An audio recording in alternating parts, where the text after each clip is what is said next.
This is the fifth part of our unit on fights. Remember that our focus is civil war.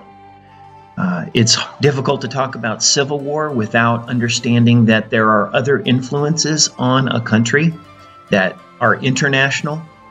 So civil war can also be a war between countries. But we're focusing now on what tears countries apart.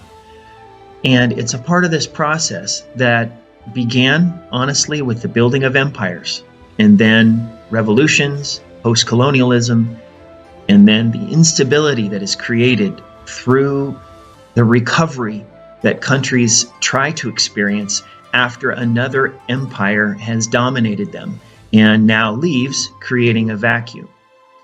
We saw that in the United States, but we also have seen it in India, China, and Vietnam.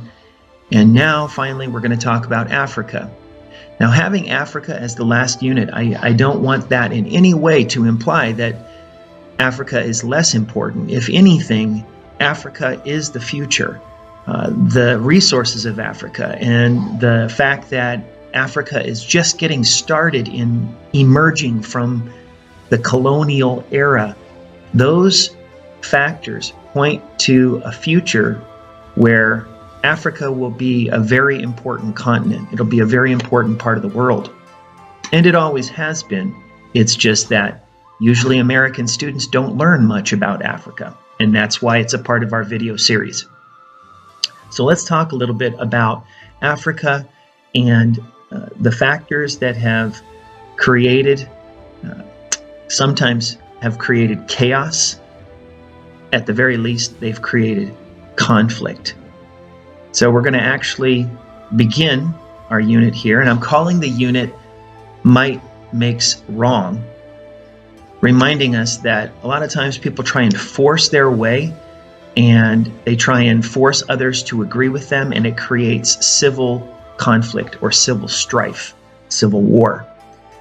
Well, this first section has to do with democracy and how difficult it is in the whole world. But in particular, it's been difficult for Africa to establish democracy. And I have 5 C's that I'm going to cover here. I think that this is one way to remember the different problems that Africa has had. And the first one is corruption. This is a stereotype, and we've got to be really careful. We've especially got to be careful when we say that another country or another group of people is corrupt without looking at the corruption in our own government, in our own system, in our own lives. So we need to look in the mirror before we look abroad. And that's one of the main reasons we've talked about the United States first, not because it's more important, but because we need to look at ourselves to understand things going on in other countries. So African corruption, what does that mean? Well, it means that in the vacuum that is created when power leaves or when power is destroyed or put down, in that vacuum, usually you have leaders who emerge. Sometimes they are very popular leaders. Sometimes they are military leaders and they have force behind them. But very often they are people that are well liked and are seen as symbols of hope for the people of a country. But over time, maybe that leader feels that he or she has no choice. There aren't many she's, sorry. So maybe he feels that he has no choice if he wants to keep law and order, if he wants to keep people safe, if he wants to keep the economy moving forward. He has to either suspend freedom, that means keep people from having complete freedom, or get rid of the Constitution altogether. Remember, democracy is messy. Democracy means that people get to choose what they want, and what they want is not always the best thing for them. And just a reminder that democracy elected Hitler in Germany. So that's all we need to say. So corruption happens within a government. It often takes the form of the leaders wanting to reap the benefits of being the leader. It can even be cultural, where a leader thinks that they are entitled to certain benefits because in the past, the leaders of civilizations received treasures and houses and even thousands of wives. That kind of thing can be a status symbol. And so these democratically elected leaders, or the leaders that are supposed to be post-revolutionary, they often start acting like emperors or kings. And so they become corrupt. And the saying is, power corrupts, and absolute power corrupts absolutely. So corruption can happen that way. It can also happen as people are elected to the government, and then they, for whatever reason, either they want to help their friends, which again seems like an innocent thing, but in helping their friends, they often give business deals to their friends, and we generally call that nepotism. Nepotism is when you allow your family members to be a part of your government, and you give them favors because they're your family. And this is extended to friends. Even in the United States, President Andrew Jackson established a system called the spoils system. Basically, he was one of the first presidents to really promote the idea that when he was elected president, he could bring all of his friends into his government, all of the people who had helped him get elected. This is a kind of corruption, and we need to be cautious. And right now, we have a situation in our government where there are a lot of family members involved. And we also have historical precedent. The Kennedy family was accused of that because President John F. Kennedy had his brother, Robert Kennedy, be the Attorney General. He trusted him, and that can always be used as an excuse. Oh, I trust this member of my family, and so it's good to have them in the government because it will be stable. So corruption, that is the first C. The second C is a coup d'etat. And this goes along with everything I've been saying. A coup, for short, is a military uprising most of the time. And a military uprising happens usually when the government is not doing a great job and the military feels that they have the support of common people, but they believe that they can't wait for the next election.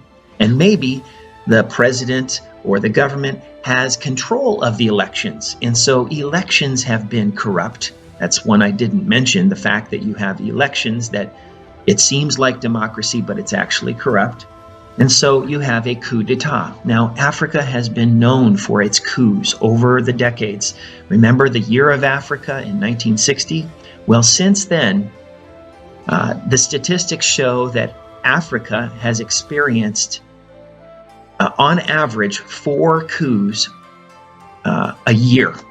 4 coups. Now, there are lots of countries in Africa, but to have 4 military takeover attempts in a year is just shocking.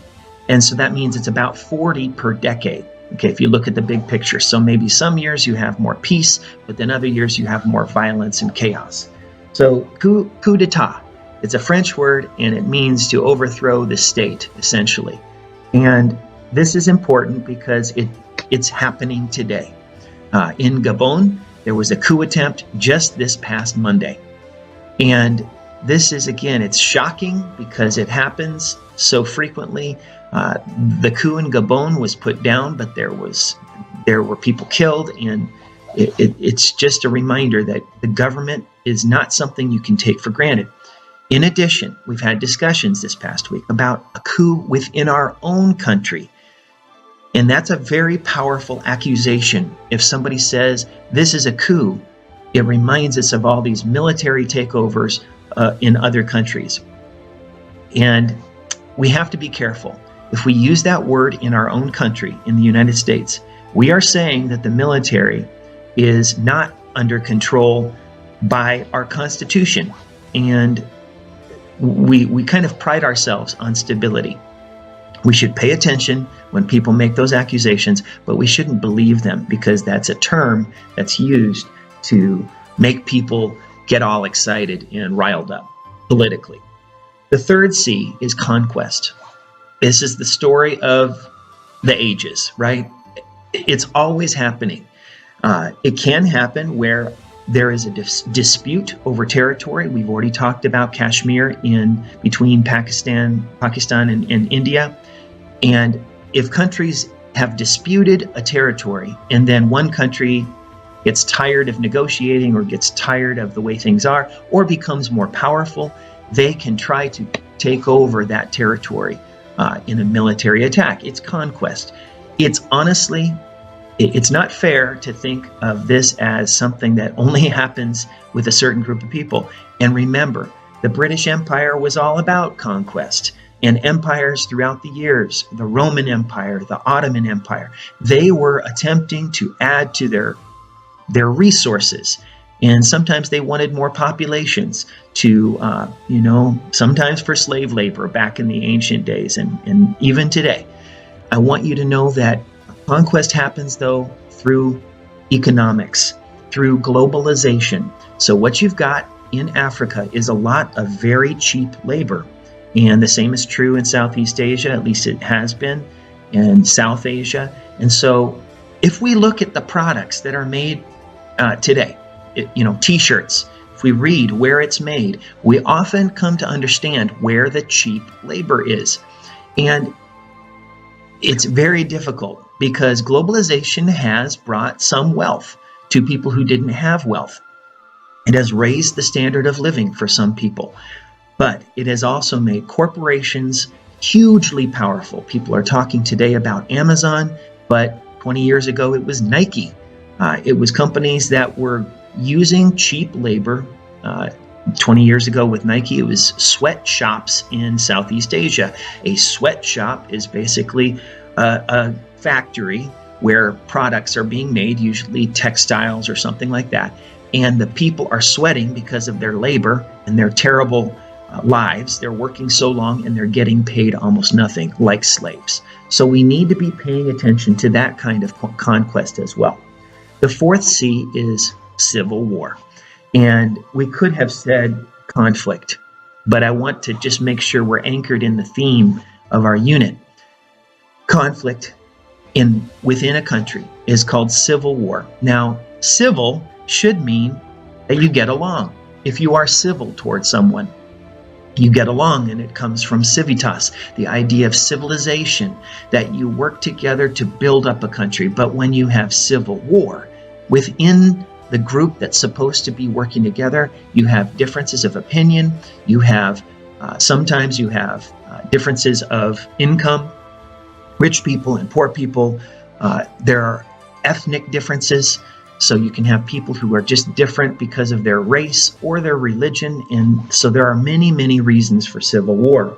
And all of those reasons have played a part in what has happened in Africa. In particular, we've had terrible civil wars in Congo and in Sudan. There is still a conflict in Sudan today. You have a conflict in Mali. Today in Africa, I must say that a lot of it has to do with two religious groups, Christians and Muslims, and the fact that there is a historical tension between those two groups. And because of recent events and both terrorism and also wars like the war in Iraq, the war in Afghanistan, bombings in Libya and Sudan, these are things that have impacted how people get along because of their background. And so, in Egypt, there was nearly a civil war. Christian churches were being burned down, and that happened right after democracy was taking root. And now Egypt has gone back away from democracy. So freedom sometimes leads to that civil war directly. And finally, this is a summary of what I've been saying. There's a cycle of destruction. And the cycle is not the fault of a certain group of people, but you have conquest and the extraction of resources, taking resources, and then you have people rising up and maybe claiming freedom, but then in the vacuum created by that freedom and the desire that people have to grab what they can, this is human nature, you have a repeat of conflict. And there are so many current conflicts going on right now in Africa. In fact, if you look at the list of current wars, half of them are happening in Africa. And we're talking about tens of thousands, even hundreds of thousands of people who are being killed. And this is something that we are mostly ignorant to. Partly it's because we just don't have the information. Sometimes those countries are very closed off. Sometimes it's because they're not developed and the information isn't consistent. Or you just have one political party or dictator who's controlling the information. Those are some things that are general themes that you should think about as you look at Africa, but also as you look at the rest of the world and as we look in the mirror.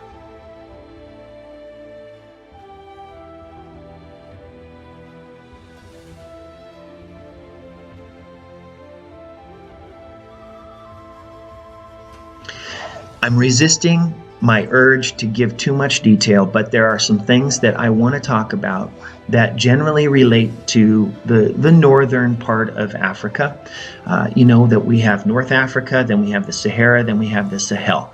We've talked about that geography. And recently, you've had a lot of unrest in North Africa.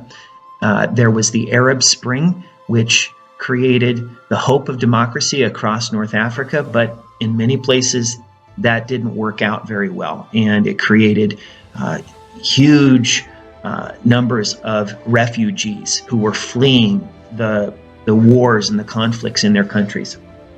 Well, I want to talk about two organizations, and they are, hopefully you will find more information about them in the news, and you will want to find more information. One of them is linked to the group that was started by Osama bin Laden. And that group was it was actually very closely connected to what happened in Afghanistan over the 1970s and 1980s, when in Afghanistan the Soviet Union invaded, and then there were rebels called the Mujahideen who were fighting back, and Osama bin Laden was supporting those rebels. But Osama bin Laden is from Saudi Arabia. And so, you know, Afghanistan and Saudi Arabia, they're very far apart, but they have a common connection of Islam. And so Osama bin Laden, he started this organization called al-Qaeda. And basically it came about because there were U.S. troops that were deployed to Saudi Arabia to defend against Saddam Hussein in Iraq during the first Iraq War, where Iraq took over Kuwait. Again, that's one of those territorial disputes. They felt they had a right to do that, and they took it over, and then that triggered the war. We had our troops in Saudi Arabia. When we had troops there were many people who said, many Muslim people who felt that this was wrong to have non-Muslims stationed in the country or in the area of Mecca, which is the holiest site of Islam because it's the birthplace of Muhammad, the Prophet Muhammad. So that is why Osama bin Laden was so angry. He wanted all U.S. troops out of Saudi Arabia. He created this organization called al-Qaeda. Eventually, through several terrorist attacks, it led up to 9/11 and the destruction of the two twin World Trade Center towers on September 11th, 2001. That was when most of the world heard about Osama bin Laden for the first time. I'm going to go back a little further later, but I want you to know that al-Qaeda hasn't disappeared, even though Osama bin Laden has been killed. So there is an organization called al-Qaeda in Islamic Maghreb. Al-Qaeda in Islamic Maghreb, and I'll say Aqim, A-Q-I-M. That's a terrorist organization that is fighting constantly to disrupt in North Africa, in Algeria, in Mauritania, in Morocco. There are many countries that are being affected by this. Tunisia, these are all North African generally, and creeping down past the Sahara. So you have this unrest created by this terrorist organization. It's not as strong as al-Qaeda was getting back at the time of the beginning of the war in Afghanistan and 9/11, but this is a part of al-Qaeda. and they are connected to al-Qaeda. And so we need to know that it's still a factor in the world. And what they do is they kidnap tourists, they kidnap Westerners, and they actually they extort money. And so they have a lot of money because of that, and they're able to buy weapons as a result and keep this conflict going. I nearly studied in Morocco this summer, and I still have a desire to do that. I'm not scared of these events. I would like to learn more about this part of the world, the Maghreb and the people there. I think that going to places and trying to understand them is important for us. We do need to be wise. We don't go to places where we're going to create more conflict just because of our presence. So the Akim is one organization. The other is al-Shabaab. Al-Shabaab is another radical terrorist organization, extremist, happen to be Muslim, and primarily they are in Somalia. Now, Somalia has been a country racked by terrorism and civil war for decades, back to 1990. I remember when President George H.W. Bush sent our military to Somalia as a humanitarian mission to help the people who were suffering there. But then eventually a terrible event called Black Hawk Down happened, and U.S. soldiers were killed and dragged through the streets, and so we removed all of our soldiers. The Civil War has just continued, and you may know that there were pirates along the coast trying to capture ships and get a ransom for them. So al-Shabaab has been notorious for kidnapping young girls, hundreds of young girls from girls' schools, and then many times they take them because they want wives for their soldiers. And this is something that the Islamic State, IS, has been known for as well. These are things that are happening that are impacting the Middle East, but also North Africa and Africa in general. So I needed to tell you that first, and I know that that's a chunk of time that I've spent on that, but hopefully it helps you understand a little bit. Let's talk about one country that's connected to Osama bin Laden and al-Qaeda, but also has a current crisis that's going on: Sudan. The Sudan has been torn by conflict for 30 years. It's a one-party state today. That means they don't have elections for their leaders. And if they do, it's simply, it's for show. They had an election recently, and 65% of the people voted for the leader, but it was very clear that it was a sham. Now, it's not as bad as it used to be in the Soviet Union, where you'd have 99.9% electing the leader. Well, it was clearly a joke. So it's a one-party state. I want to take you back to 1998. This is before 9/11 in 2001. So 1998 was a year of terror. There were two embassies, one in Tanzania, one in Kenya, and they were bombed. There were bombs that exploded in these tall government buildings, and thousands of people killed. And you need to know that the images were shocking, because we'd had a period of relative peace in that part of the world, and there were hopes that you could have peace even between Israel and Palestine.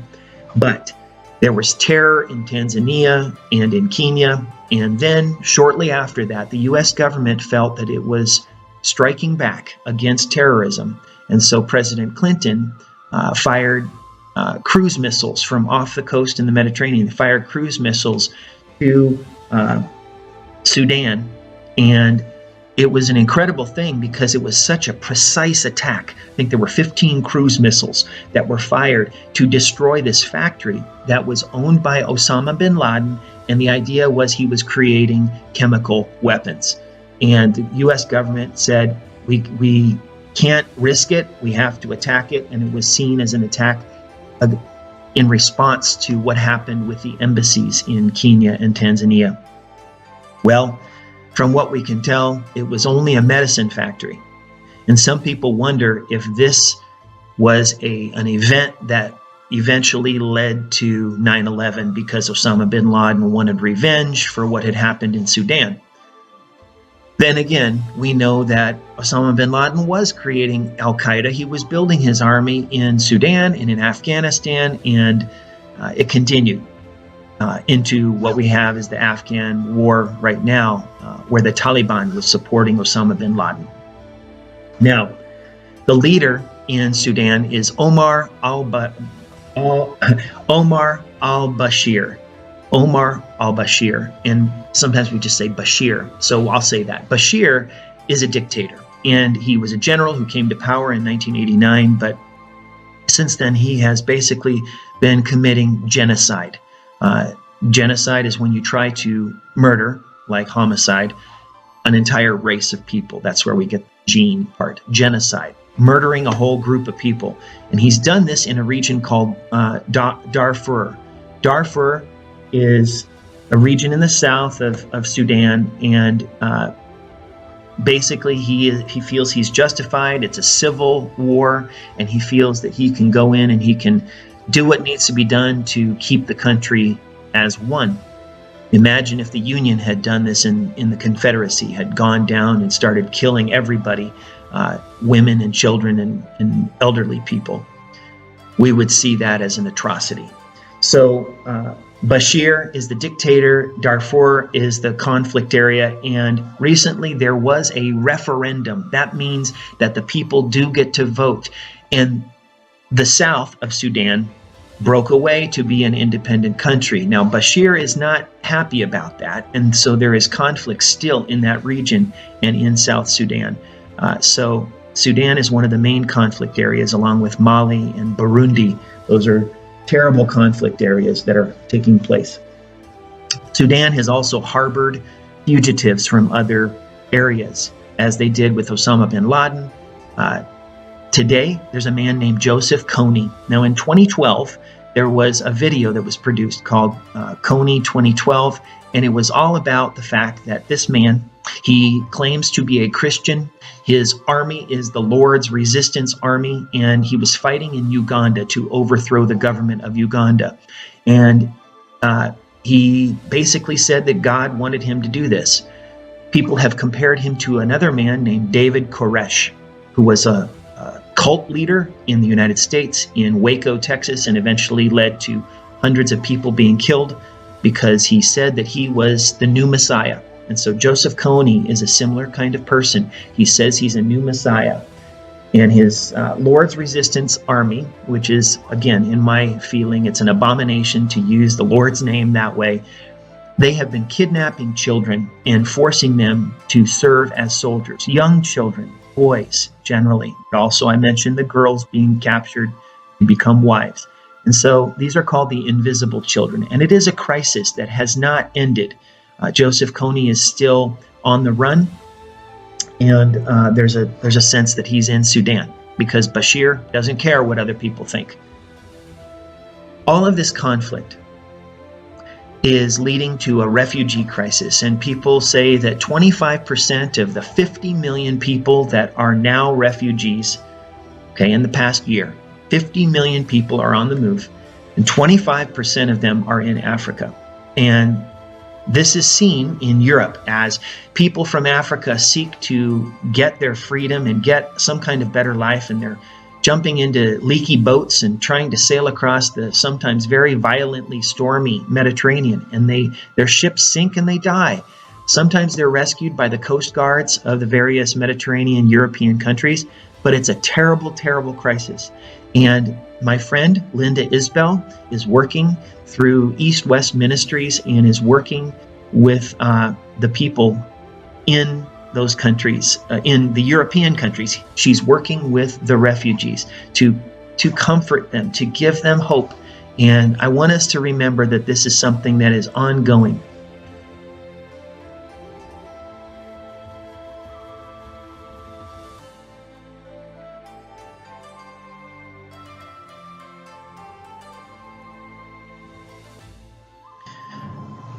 Another country we need to mention is Ghana. Now, Ghana is a shining light in Africa, but it hasn't always been the case. In fact, of all the countries that are known for their coup attempts, it's really fascinating. You can look at the countries that have had the most coup attempts since 1952, and the countries are Sudan and Ghana. but also Burkina Faso, Benin, Nigeria, which is experiencing some election troubles right now, Burundi, Comoros, Sierra Leone, Guinea-Bissau. Okay, those are countries that have faced the most coups over the past 60 years since they gained independence. And so a coup means a civil war. It basically translates to that. Ghana, though, even though they've had all those coup attempts, they actually are one of the most stable countries in Africa and one of the most economically prosperous. They have amazing resources, mineral wealth, but also they have educational development and technology industries. And so Ghana has a unitary, presidential, constitutional democracy. Those four words are all important. Unitary is most of the United Nations member countries have a unitary government. It's different from the United States government, where you have a federal government of the states having certain rights and powers, and then the federal government uniting them. But a unitary government basically can redraw the lines of states as it wants to. It's basically one government. And presidential means that, you have someone who is one leader elected, similar to our president, but more directly elected, not elected through the electoral college process like in the United States. Constitutional means they have a document that guarantees rights for the citizens of the country. And then democracy is important, right? That people actually can vote to change the government and elect their leaders. And so over the past 20 years, Ghana has developed into a country that has peaceful transitions of power. This is one of the signs of a developed country, that you can go from one leader to the next leader without huge protests, people complaining about the elections and things like that. And that even happened when their last president died in office. And so that's important. Even though Ghana is so well developed in many ways, I do know this firsthand because my brother has actually served in Ghana. He worked there as a medical missionary to build clinics to help people with health care. But he also worked there for the Centers for Disease Control as a representative from the United States, kind of helping with their health care. And so I've seen the development of Ghana firsthand because my brother was connected to it. And at the same time, there is ethnic tension and discrimination. And this discrimination is against many groups of people, including homosexuals. And this is important to understand that in many African countries, homosexuality is a crime. You can be put in prison, in some places even executed, if you are a homosexual, if you have that background. It's important to talk about this because it doesn't matter what group it is. It could be any group. We need to recognize that any one of us could be discriminated against at any time if people decide to do that. And you can change a constitution to be discriminatory against a certain group. So I hope that makes sense, that we're trying to protect rights and freedom so that our own rights are not taken away. Now, in Ghana, there was a civil war because of these tensions, because of ethnic tensions between different groups. Togo and Ghana share some ethnic groups, and those groups sometimes fight. In 1994, just after my brother left the country, some of his clinics were destroyed because of the war. But that was the last significant war in Ghana, and as a result, they've had economic stability. They became one of the fastest growing countries in the world. It doesn't mean they have a huge economy, but it means that they're growing quickly and maybe catching up a little bit. And one of the symbols of the country is Kofi Annan. Kofi Annan served as the Secretary General of the United Nations.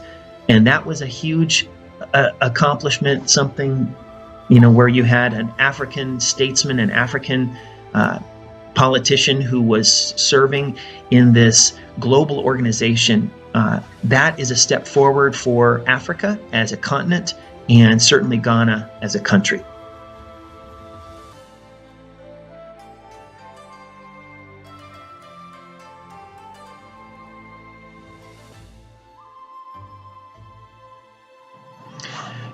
Two African countries are in the news this week.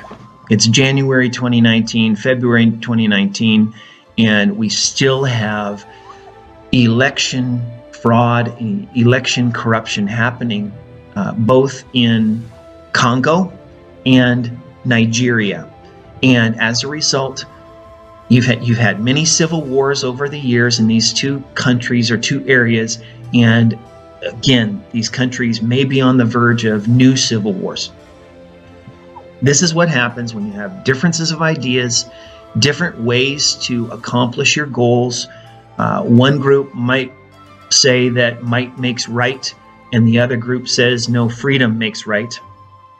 And so you have divided governments.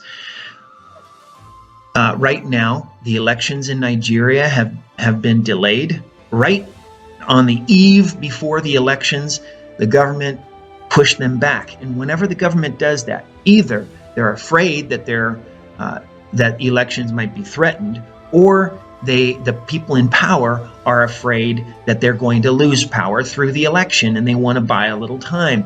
And it usually is a sign that there is corruption. And this happened in Congo as well, just over these past couple months.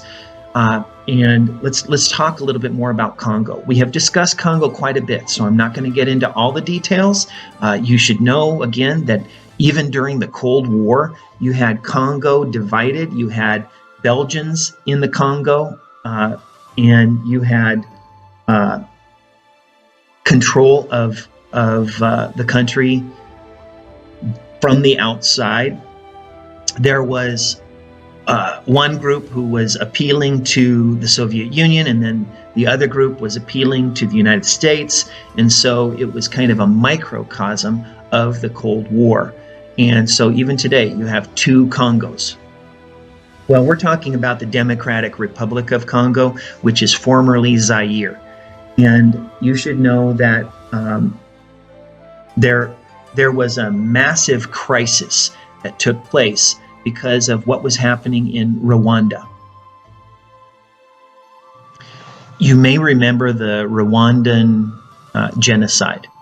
We talked about that horrific, terrible event of the 1990s that we should never forget. But unfortunately, at the time, we should have known better. Even President Clinton said it was one of the biggest regrets of his presidency because he should have done more. So what was happening was the Hutus and the Tutsis were two ethnic groups, and the Hutus were a majority group that basically began massacring the Tutsis in Rwanda, and that led all of the Tutsis were retaliating, and so some Hutus fled the country into Zaire. And so, Zaire, Rwanda, Uganda, Burundi, they are all connected. These boundaries that have been created through politics over the past century are very artificial. And we need to know that it's really ethnic and tribal relationships that matter most. But Zaire, remember, today is the DRC, the Democratic Republic of Congo.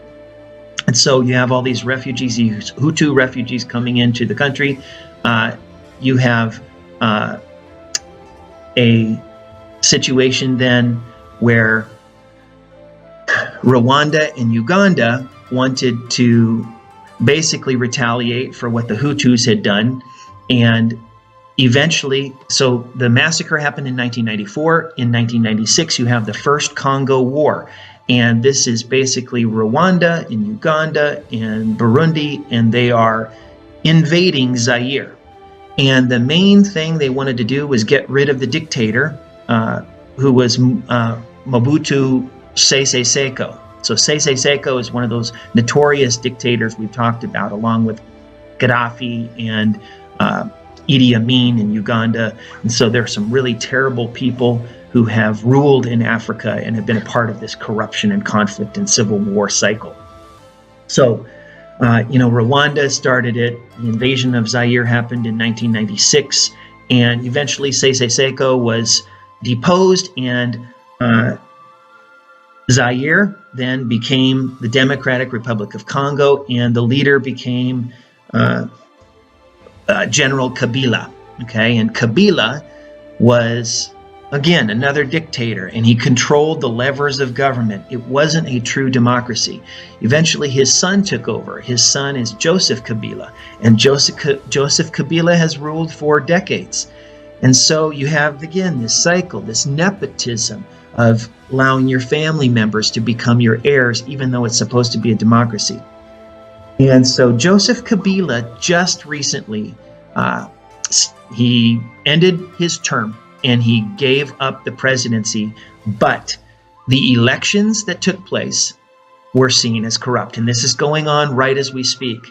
And his successor is basically an ally with him. And now, as you have happened in many countries, the government, the party that controls the government, they often have to form what we call a coalition government, joining together with other parties. And so the president-elect is actually working together with Joseph Kabila. And so it's almost like Kabila and the Kabila family continue to hold power. And so many African nations are demanding that the DRC hold new elections, or certainly they should investigate and acknowledge this corruption in their election. And so it goes on even today.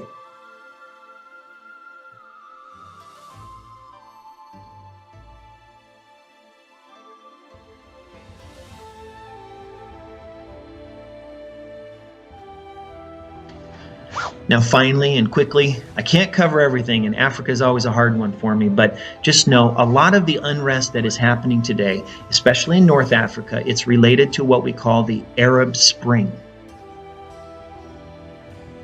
In 2010, massive change took hold of Northern Africa and also the Middle East, including countries like Syria. It seemed like a new beginning. A spring, and we've already talked about the People's Spring, where you had revolutions across Europe in 1848. And we've talked about various periods where it seemed like there was hope and democracy was taking root. The Year of Africa comes to mind. But the Arab Spring, it was the common people were battling against dictators, religious groups, so many elements that it's hard to even process it all. And so to say that all of these countries were the same is just wrong. Some countries have emerged from it with some democracy, and Tunisia is one.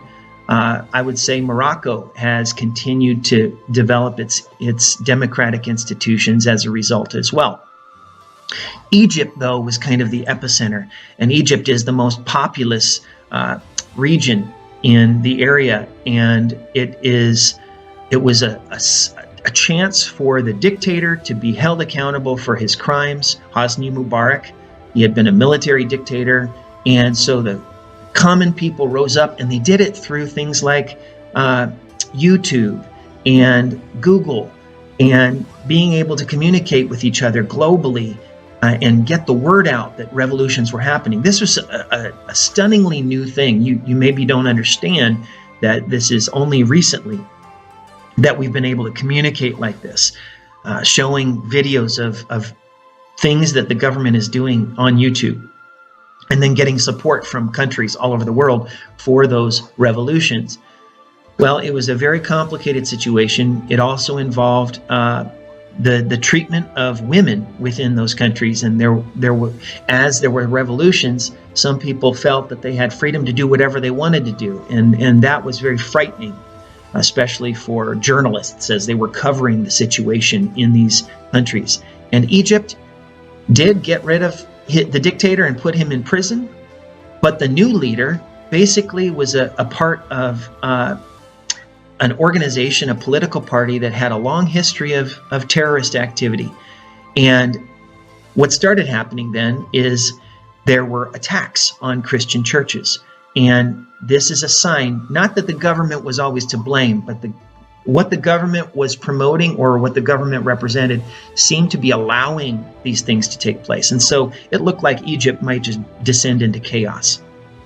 Eventually, a military coup happened again, and the government was put down. That leader was put in prison, and a new leader,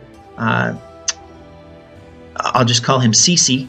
Okay, Sisi is a general who's now in control of the country, and he was very popular at first because he established order, but now he is restricting freedoms and he's receiving a lot of criticism. Even though there is some stability, people don't have freedom. Libya is another case where Gaddafi, this dictator for decades and a terrible person who had been responsible for acts of terror, like blowing up an airplane over Scotland that killed many Americans. That dictator was basically put down and humiliated and killed. And the problem was that you did not have unity within the country. There were different groups. Some were more radical. And so you actually had the country divided in two. You had, Benghazi in the east, and then you had Tripoli in the west, and there were two separate rival governments. And so after this revolution, you had civil war. It's just the story of the ages. So we need to know about what happened in Libya then, during the Arab Spring, but also the fact that the United States supported this rebellion and has responsibility in what happened after. Tunisia, we're still waiting to see if those reforms take hold. In Morocco, which has always been a little closer to Europe because it's, you've got Gibraltar, and Morocco has generally been very influenced by Europe. But there's still a lot of oppression there, and there's terrorism happening. Egypt, the most populous nation, where will it go? And so what will be the aftermath of these Arab Spring revolutions? We're not sure. We're still living in the midst of it. And you need to know that Syria is the place that is most troubling, because there was this popular revolution. It looked like possibly the government would be destroyed. But then foreign countries like Russia got involved. And as a result, the rebels were basically put down because Russia has an incredible military. And the dictator leader who committed genocide against his own people, he is still in power. So make a difference by learning about these parts of the world and making your vote count. Thanks for watching.